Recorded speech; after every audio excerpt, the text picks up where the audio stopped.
Welcome everybody, thank you so much for being here. As I was saying a little bit before, it's amazing to see so many friends. I have friends here that I've known for 20 long years. Pam.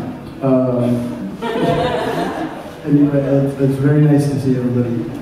We're old. Today we'll start off the evening of programming with a little sort of talk that Sara Abruña is going to begin with.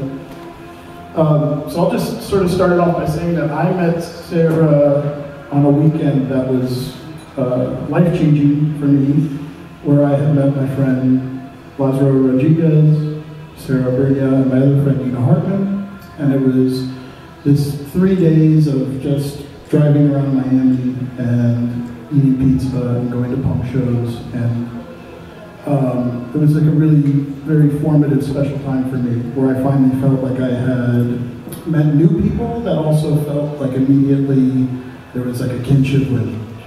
Another thing in that was that I had noticed that Sara had a particular interest in art and an incredible taste for music, and those were and still are the two things that I obsess over. And so for many, many years of being Sara's friend, I've gotten to be exposed to a lot of music and a lot of art, and I've been a huge admirer and fan. Years ago, when I had started the label with my friend Miguel, PL, we had a little shop in what I guess used to be known as the Punk Alley. I don't know what it's called now, because I don't know about that stuff. I asked Sara to do a mixtape for the label that we would sell in the store. Sara didn't get around to it, but no.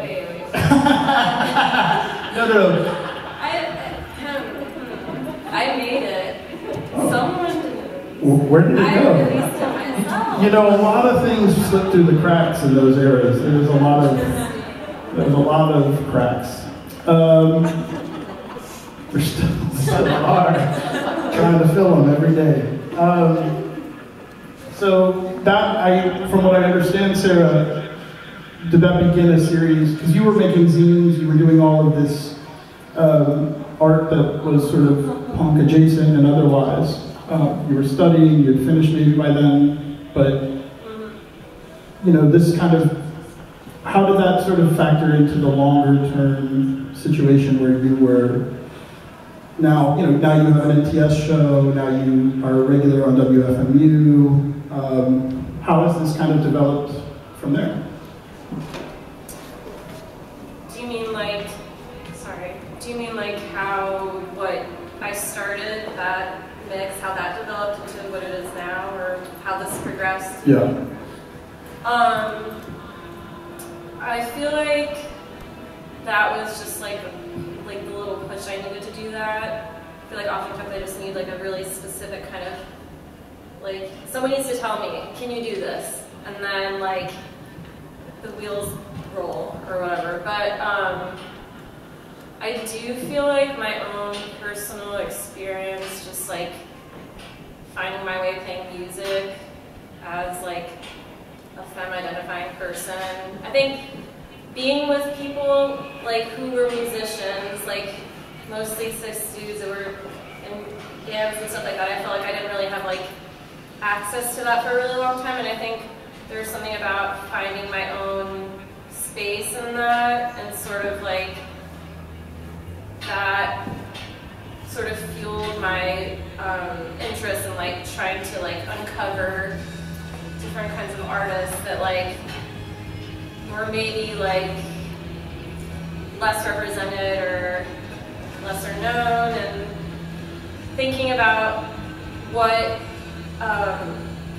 ends up being documented throughout history and what we don't learn about, and what is actually there if you take the time and have enough interest in like investigating it, I guess. Absolutely. But yeah, and I think just having outlets for it and venues for it is really helpful. like doing a radio show. It's like a very, how do you say? I think just having the structure for it really helps, but I've had this interest and obsession for a long time, and I feel like just the way in which it informs like what I do as an artist or as a musician kind of like feeds into itself. Yeah. Absolutely. And so today we have a guest. Yeah. You want to give a little primer on the guest? Yeah, before yeah. I walk off and let that happen? Yeah, she's gonna come on in like 5 minutes, but Cool. so Nick originally asked me to do, can you hear me? Yeah. He originally asked me to do a presentation about my radio show specifically, but I kind of wanted to make it broader. And it just so happened to be that I had played a band from the 80s in New York City, Dizzy and the Romulars. I played a song of theirs on my FMU show, which is on the FM airwaves. It's not like an internet radio show, if you don't know. But I played a song of theirs, and it just so happened to be that this woman who I'm interviewing, Ramona, an ex-boyfriend of hers who was also a musician in New York City at the time, heard the song on air, on the radio, and was like, wait a second, who's playing this? And he investigated and found out that it was on my show, and was like, contacted her and was like, hey, someone played your band, if you care, you know. And she wrote to me and was just like, hey, this is me, this is my project, if you ever want to interview me. And so then I thought this would be a good opportunity to do that. And she can't be here in person, so I'm going to do it on Zoom. Better than nothing. And she started her time as an engineer and producer at the age of 19, which is really unusual. And she worked at Media Sound Studios. She'll tell us more about it once she gets on here, but initially she just got the job because she wanted to have access to recording studios so she could record her own music. And that's how it started. She ended up working with a crazy amount of artists, the Ramones to Frank Sinatra. It's really like all over the place. And she also produced the Nasty Facts record, which was like a very short-lived kind of punk power pop band from New York City. That was fronted by a brown femme person. And so, yeah. It's amazing just taking sort of the means of production and archiving into your own hands when you don't, usually have more mainstream outlets for that.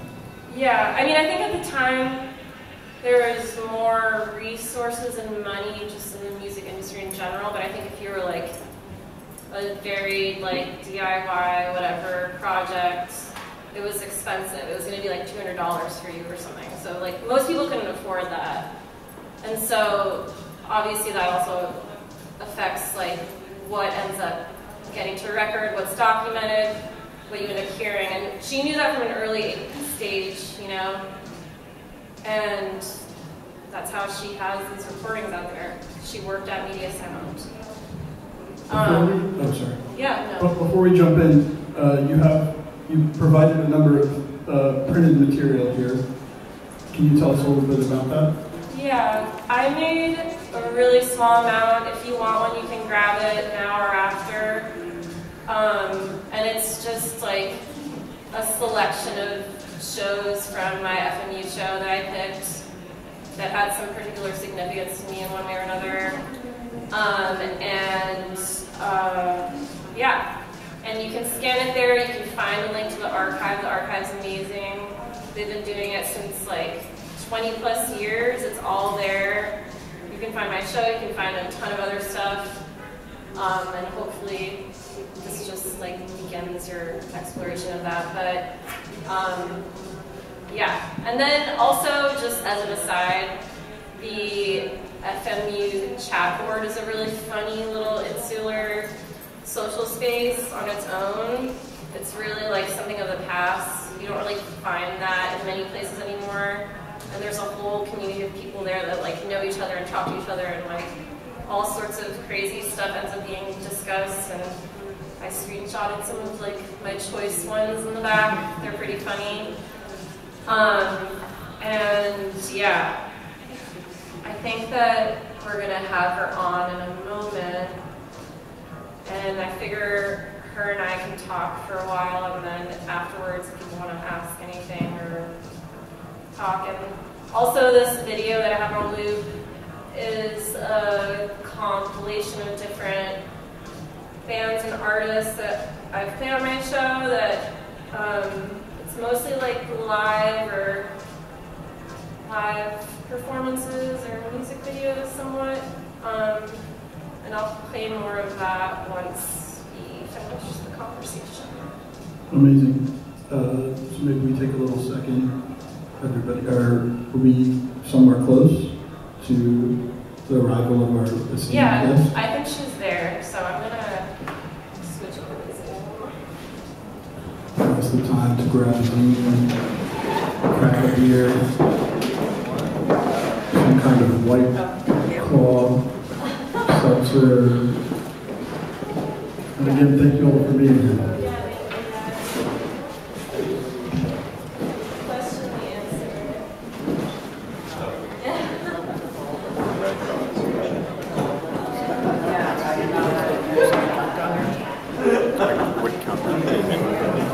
In there, you see like the top, like there's time elapsed. Yeah, it's okay. Just double check.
Yeah, they're pulled up. I just don't see her.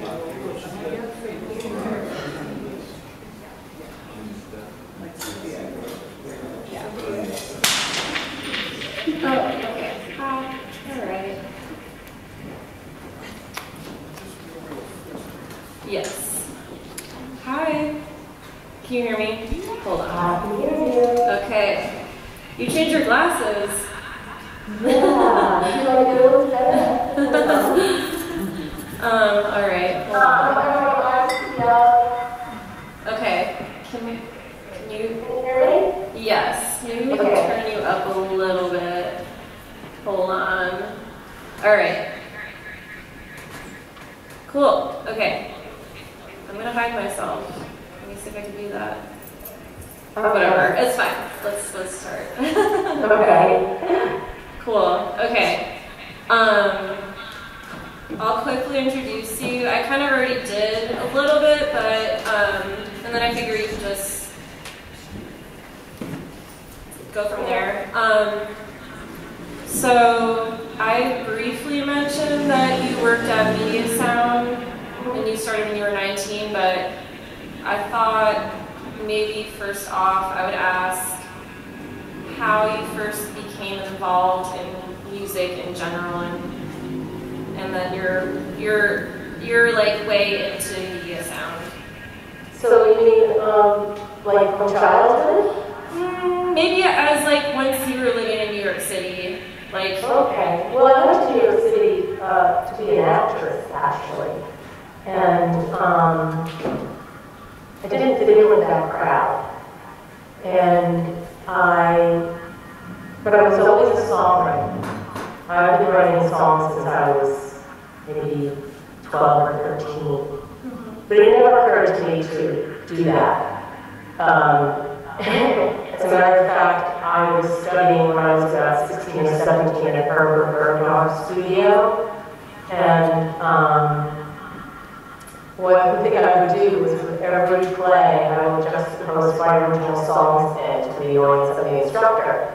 I would just start singing them, like I did Butterflies Are Free, and I played the lead role, and I would just start singing my song. It wasn't in the script, but that, right? I get in trouble for it. So I didn't really think, like I said, about being in a group or anything. But then I would practice in my apartment. My first apartment was in the Hotel Brent Hall. Does anyone know where that is? It's on 86th and Broadway. It was a residential hotel back then, and I lived on the same floor as one of the brothels. There were a lot of brothels up in the West Side in the 1970s. So I regularly rode the elevator with hymns and the chorus. And I had a piano, and my apartment was right opposite the elevators. So I would play my songs, and they were very annoying songs, because I was a punk rock musician before anyone knew what that was. Basically, a self-taught, sort of atonal type musician. Right. And, you know, it was a clash of cultures. But one time, somebody heard me, and they lived in the Brent Hall also, and they worked at Media Sound, and they said they want to be an engineer, so they need somebody to record, and when I come in to record. And so I came in there, and I recorded for 3 days in a row. But the second day, I was like, I gotta get a job here, because I gotta record my songs now. I mean, it was like, it all came together for me at that moment. So I just snuck upstairs. That was where I was in Studio A, was on the ground floor, and I just snuck upstairs when they weren't looking, and I asked for a job. And they said, well, who are you? What do you do here? And I said, well, I'm recording in Studio A right now. And Studio A was the very expensive studio, so they didn't really know who I was. They were like, oh, she'd be like some important musician. And I wanted a job there. And I knew they did not want a job typing or anything like that. Not that they offered it. Yeah. They did not. I was asked one question, are you groovy? That was the only question. I said no to that, and I said it with conviction, because I wasn't. Yeah. And so they said, okay, you need to go upstairs and talk to the owners. This is how the interview went. There's no resume, nothing. So the only owner were 3 owners. 2 of them were the guys who did the Woodstock, John and Joel. And the other guy was a wedding trumpet player. And he was the guy I had to see. I know, his name is Bob Walters. And he actually asked me some technical questions. Like he said things like, what is your background in audio engineering? How did you convince him that you were qualified? This is the lie that I told. I said that because I figured at this point, I did not expect to see the owner of the studio. Yeah. I did not expect to get this far. So I didn't care. I got kicked out at this point. And I just said, my father is a piano tuner, which was a total lie. My father was a hairdresser. And my mother, who was a housewife, is an electrician. That's what I told her. And he totally lit up and hired me on the spot and said, can we start on Monday? Wow. That was it. He didn't know a name. Didn't even know that DNA. It was like I invented DNA. And back in the 70s, DNA, I didn't know it was everything. You know, you didn't need a resume or anything like that. Yeah, but you But had the I started on confidence. Monday. And for the rest of his life, he told people about my DNA. I had never had to meet my parents. Although I did have to meet my mother once, and I clued her in. So she had to pretend She lied for you? and so this dying day, I did not have the nerve or the heart to blow that. Or, you know, That's okay. I stand by him every time because that's all he could remember and know about me. After that, he didn't really pay attention to me. Yeah. That's good. So that's why I got into TV stuff. It happened very quickly. And it was a paid apprenticeship. Oh, the only job they had was the apprenticeship, which they didn't even call it that. But I'm looking back, it definitely was a paid apprenticeship. You started in the shipping department, but you were going to have to move up into engineering eventually. Right. At the time, I thought if you touched tape, it would erase. That's how much I knew about taping anybody. And, but what could I do? I had to learn the trade. I had a band. I needed to record. Yeah. How long did it take you until you were able to be in the studio and sitting in on sessions and recording and what were I guess, yeah, maybe tell us a little bit about that and then about some of the first sessions you sat on. I started in October 1975. And about 3 months into it, I just couldn't stand being in the shipping department anymore. So I decided to pull another fast one. But I never thought of them as fast ones. This is how I live my life. I went in that day. Oh, first of all, I had to get the head of shipping. There was one guy who never moved up. He was called the head of shipping. He came into work every day, very, very high on wages. And he would pick me up. I'm only 5 feet tall and very little. Yeah. He would pick me up and put me on his shoulders, sort of like out this way, like legs on one side and the top part the other side, and spin me around and throw me across the room with a bunch of chairs. And that's what happened to him every time he got high waves, and I could see his face change when that happened. And I knew it was going to come. And he pulled the helicopter. And there was no escaping it because there was only one exit from the department. And it was always me. And it was always when I was alone in the room in the theater. Now, I was 19. It did not occur to me that this was a wrong doing. It did not at all occur to me. I just thought, okay, this is what happens when you work. Yeah, people spin you around and throw you. Because what you want does to you to see if you got and you survive. Right. But when you went on vacation and decided, you know what, I think I might have to tell someone about this because it was starting to hurt. And so I went and I told the studio manager very innocently, I said, look, I don't know if this is allowed. Peter, you know, when I didn't say he took drugs, I just said sometimes he gets a funny face and he picks me up and he spins me around and throws me across the room. So he was fired. He never came back. I didn't know that would happen. And they made me head of shipping. Which meant that I was going to be the next to move up. Right. Because then it became a flexible position. And then what happened was, just very quickly after that, well, I didn't like being head of shipping. You had to tell people what to do, you had to, delegate. You had to delegate work. And I was just really, also I had to go out and deliver packages on foot in terrible, terrible way. Right. So one day I went in and I told somebody I had been promoted. I was an assistant engineer now. And I gave my job to the next person. And line, the next senior person. I said, you're the head of shipping now. And he was thrilled to have any wouldn't up. And then I just started walking in on sessions, and nobody questioned it for 2 whole weeks. Nice. Until I was called up to the manager's office, and she said, it was a woman manager, Susan Plainer. She said, Ramona, I hear you've been reporting to sessions and not to shipping.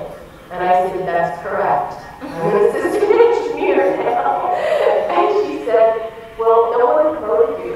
I said, well, I promoted myself.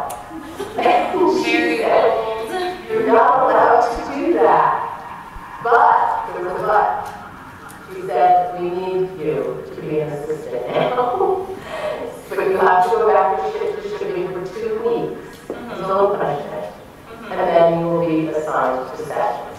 So they gave me a little punishment time, and then they moved me up, and from now on, it's just moved up. It was a very quick move up, because they after me, oh, it took sometimes 2 years to get out of shipping. I was out of there in a few months.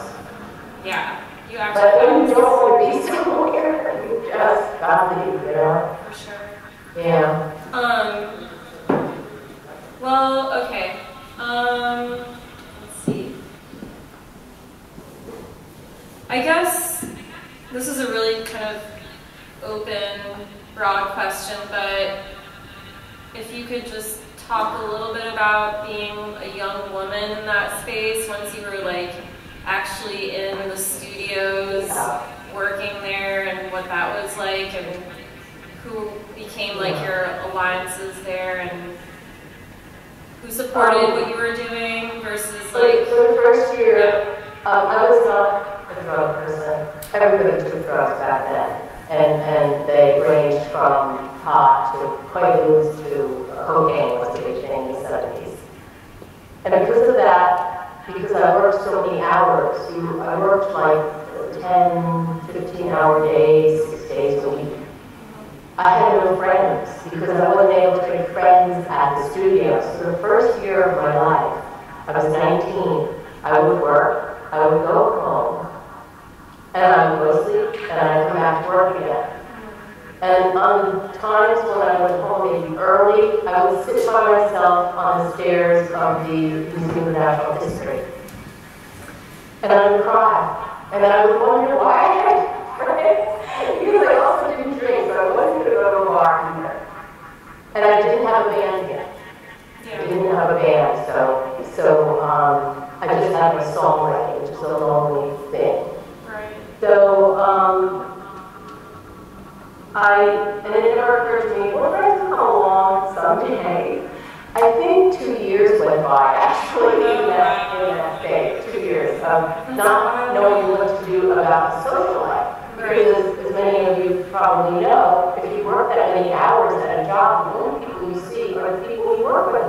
Right. And if they're all doing something that you don't do, you're not, and I was not considered part of it, because I would, I wasn't doing the quaaludes or anything like that. So that was one thing I was dealing with. And the other was, as a woman, every single day, bullying and sexual harassment, every day. There were actually people I had to avoid, and I had a list of them. If they came into the room, I'd have to leave, and it was constant, because I was bullied by some of the engineers, because they were very threatened by my presence. I was one of the youngest people, and I was a female. Yeah. And the musicians and producers were very, always making advances, and not very nice ones. But I thought, that's just, guys. That's what they do. Even my landlord is fine to sleep with me. He was like, you don't have to pay rent. It's always like, So I was constantly navigating that. But the one thing is that I had never wanted to be a recording engineer as a career. Right, you did it out of like necessity, So I didn't have any pressure. I didn't have any I was like, I don't care, you got on a session, or I didn't even ever ask for credit on any records. I was like, all these people wanted to be recording engineers, they were like, make sure we get your name on, make sure. Right. I could care less about that. Can you talk about how you ended up recording Nasty Facts and how you met them? And then if you could just maybe tell us a little bit about your experiences working with Brian Eno in the studio. Okay. So I was not actually recording the year after that, so I was the producer. Oh, the producer, sorry. Yeah, which that's okay, because I just want to make a distinction. Like, I hired Doug Epstein, who happened to start at Media Sound at the same time as me, to record, to do the actual recording, so that I could be free to think, because it's not easy to do both jobs at once, try to get all the sounds and focusing on that, and seeing the bigger picture. So I had long been on to Media Sound at that point. I was working, managing a studio for Wendell Frank, which is a voiceover studio where they made ads like Woody Allen would come in. He was one of the clients. Anyone who's doing anything on Broadway or on the radio or movies, they would all do their little commercials at Wendell Frank. Because he was a voiceover guy. In the 1970s, you couldn't turn on the radio and not hear his voice in the mornings 10 times with different ads. Right. So I was managing that studio, and his son, Brad Craig, is the lead guitar player in Nasty Facts. Oh, okay. Yeah. I see. And it occurred to Windy, is what we call him, it occurred to him to ask me to produce a record because Brad Craig was 14. Nasty Facts were all teenagers, young teenagers. They didn't ever make a record. Windy didn't make records. And he knew my background. So he said, could you, produce this record for my son's band? And, I said yes. At first, I agreed to do it for free, but then, when I was there doing it, I said, you gotta pay me for this. Because they were so misbehaved. They were, oh my God. They all went to private schools, and they were teenage alcoholics, I don't have to say. And they were smashed all weekend. The band, they gave that record, and they were up. Yeah, it was super short-lived. Yeah, exactly. And part of the reason is because we had drug problems, drug and alcohol problems. I guess that stuff. It's just that I'm like, it was like a huge babysitting job on top of it. So I was glad that came and agreed to do the recording part of it. It would have been mad. Yeah. So that's how I got to that. Okay. And I imagine that was a pretty fast recording session. It was, only maybe 2 days long, something like that. But that's how we recorded a lot of bands like that back then, like the Ramones. Bands who are not session musicians are typically given, like, just play your set down. Right. Okay, you're done. Go home. Right. Well, okay. We have like about less than 15 minutes. I want to try to get in, because you have a ton of stories. I want to try to get a few good ones in there, maybe. You asked about Eno. What? You asked about Eno. Yeah, Eno, yeah. You had a good story about how you met him. I thought maybe that was worth sharing. I just wrote him out.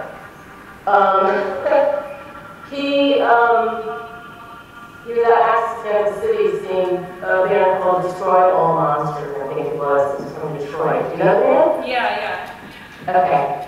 I didn't much like them, but I was in. That was my boyfriend. Sure, yeah. I like them, but I get it. Yeah, I'm going to have to re-listen to that. I just remember being there. I wasn't impressed. But then again, a lot of things do depress me. So anyway, he was sitting at the table with Fred, but I didn't know who the person was.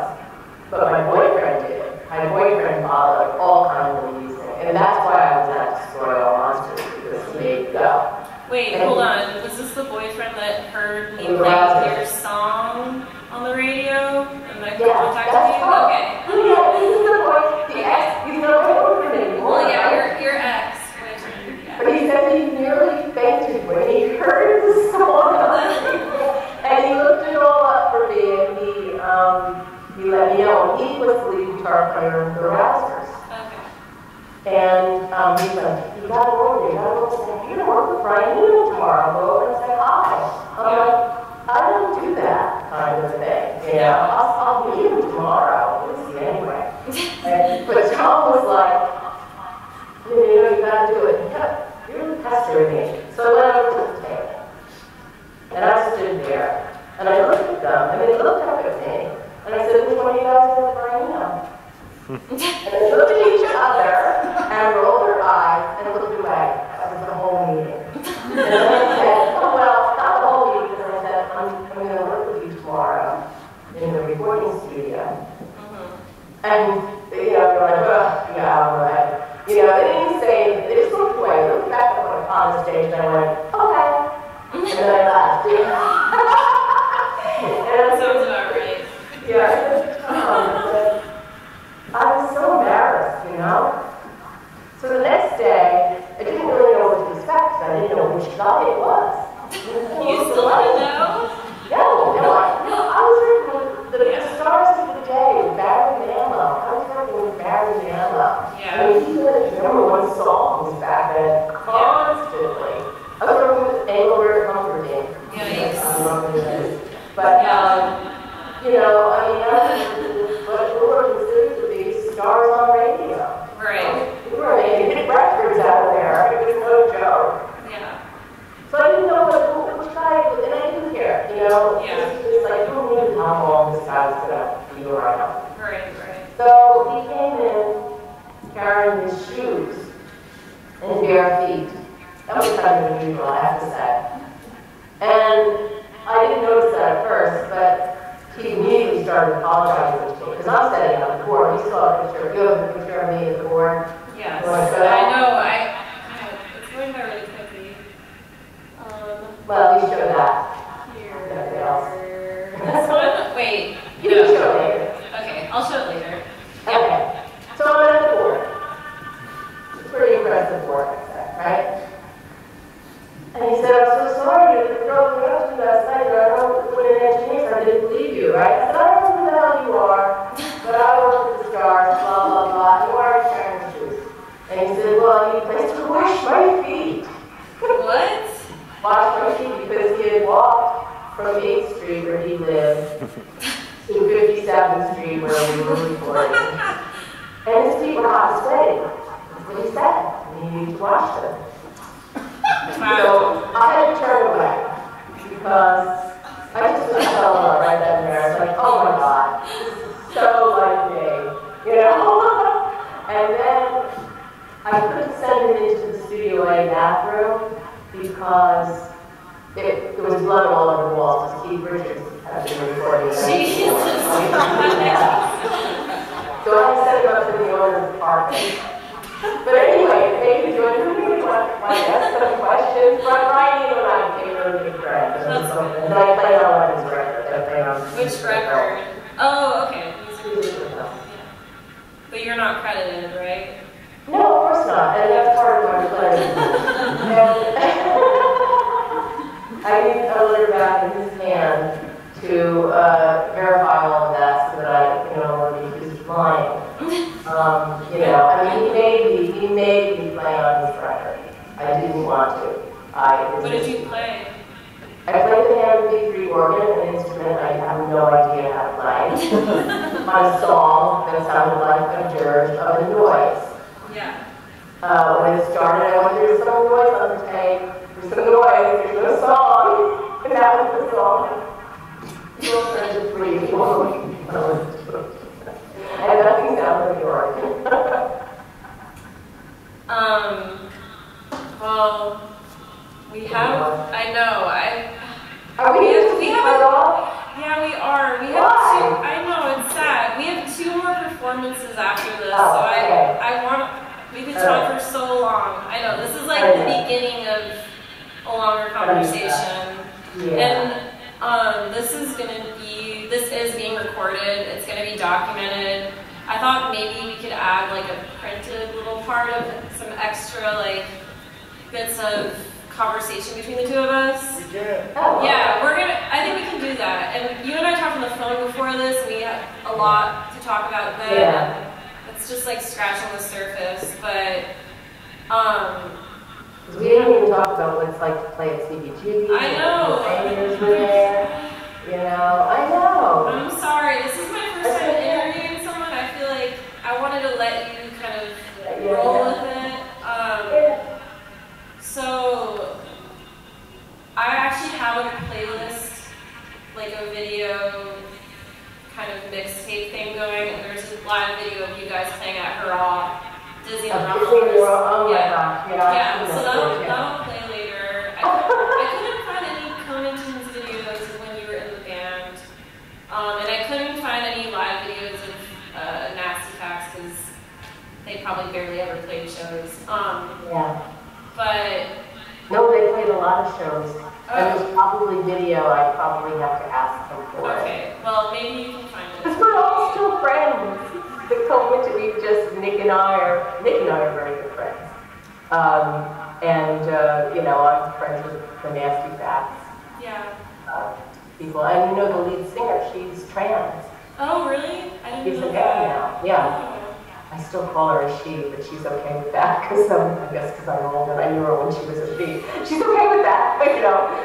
But she's a he. She's what's his name? Something like see, this is another thing. I can't remember the name. Something like KB Tough and Stuff or something.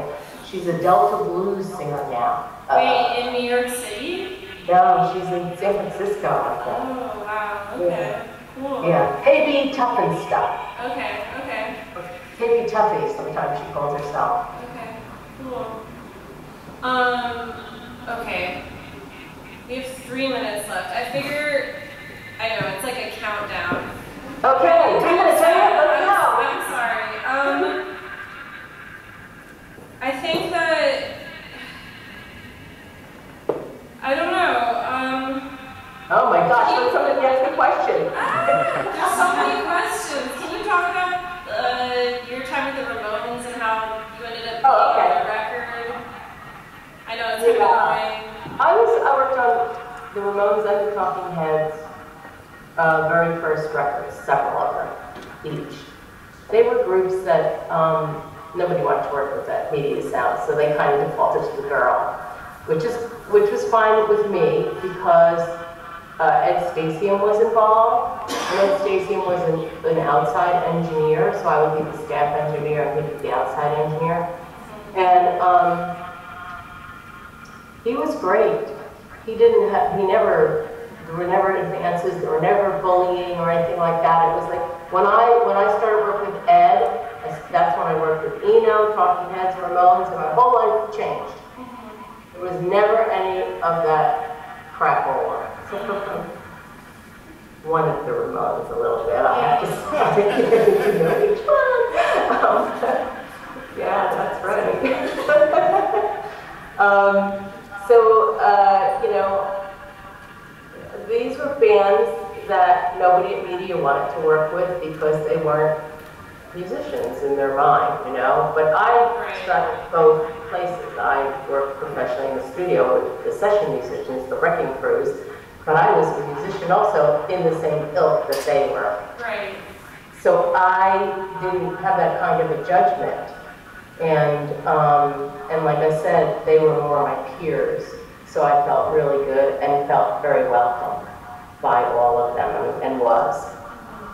And still friends, I'm still friends with Chris and Tina.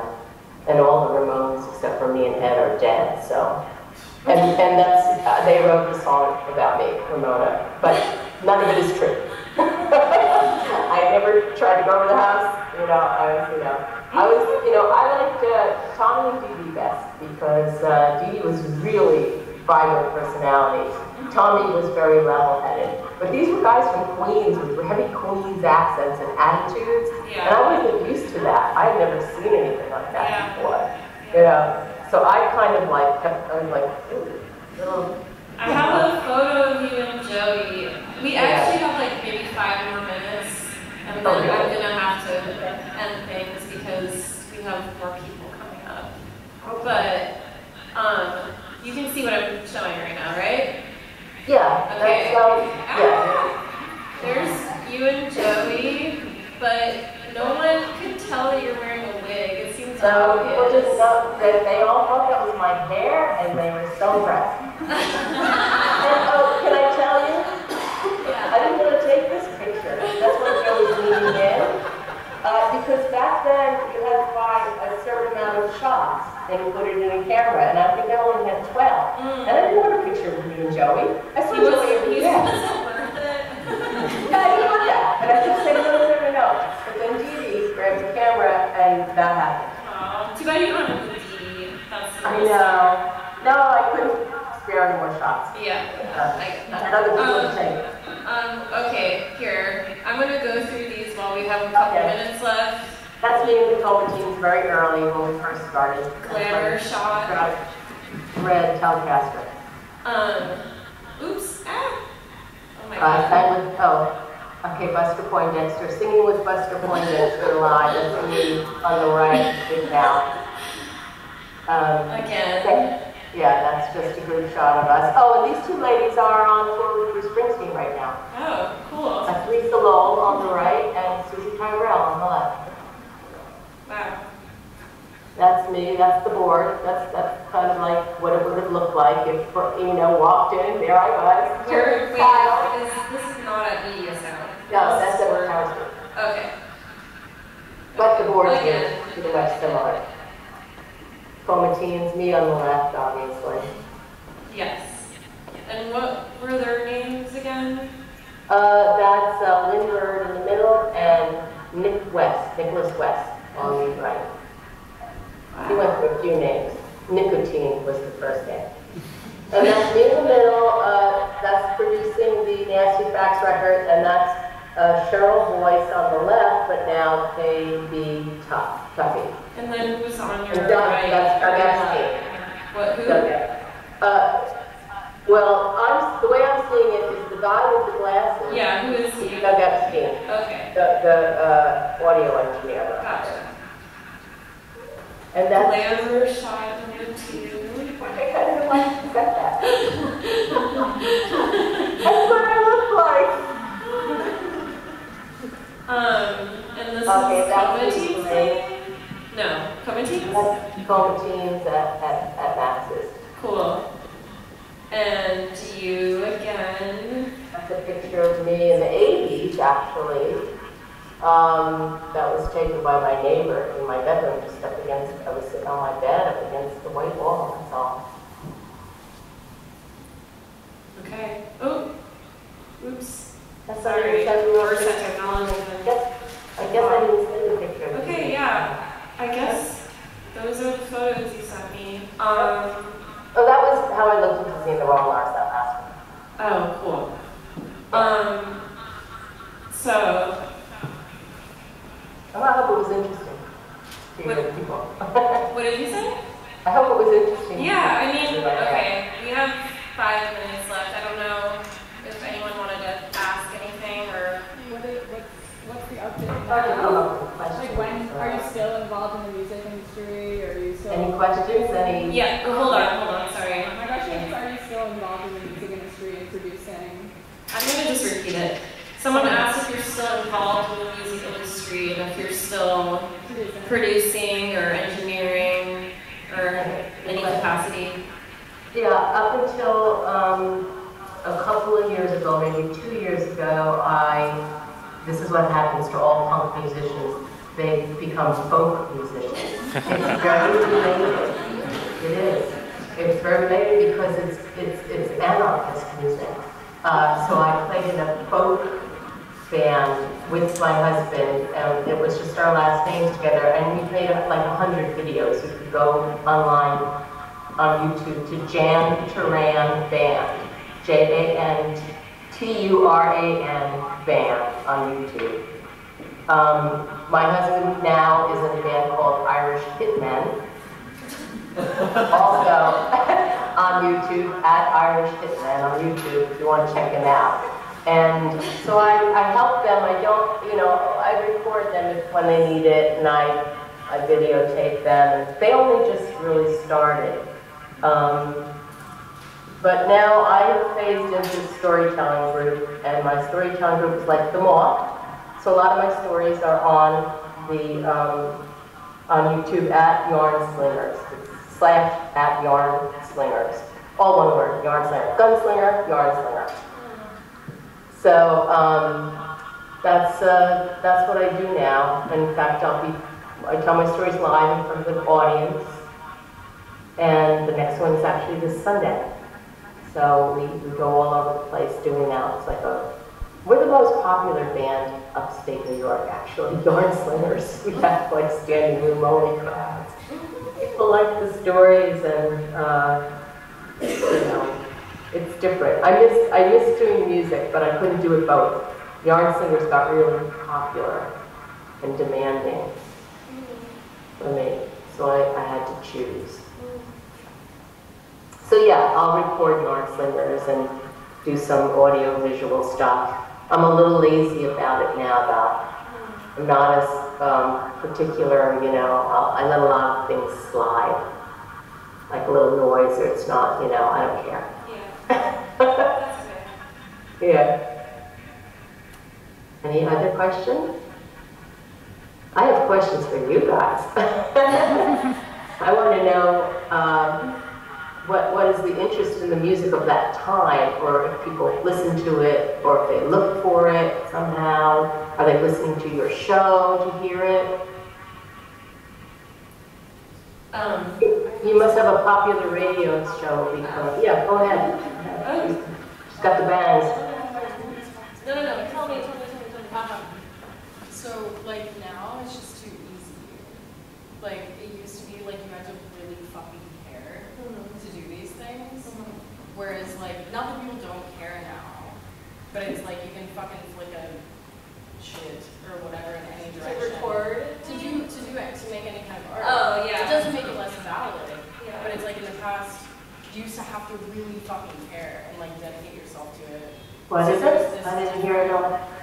She's saying that she thinks that now versus then it's so easy and accessible to be able to produce something, to make some kind of music, art, whatever, versus back in maybe the time you were young, that you had to be a lot more determined, and it wasn't so easily accessible.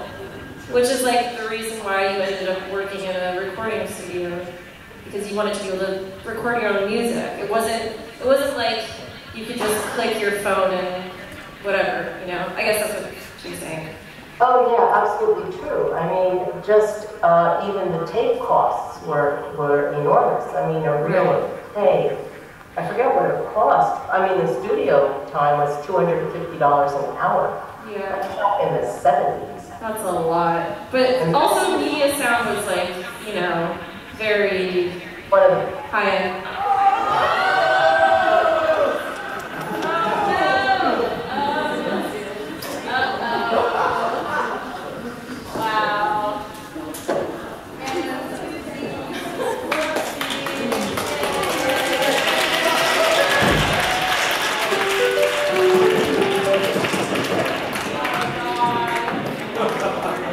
I was afraid that was gonna happen. Shit.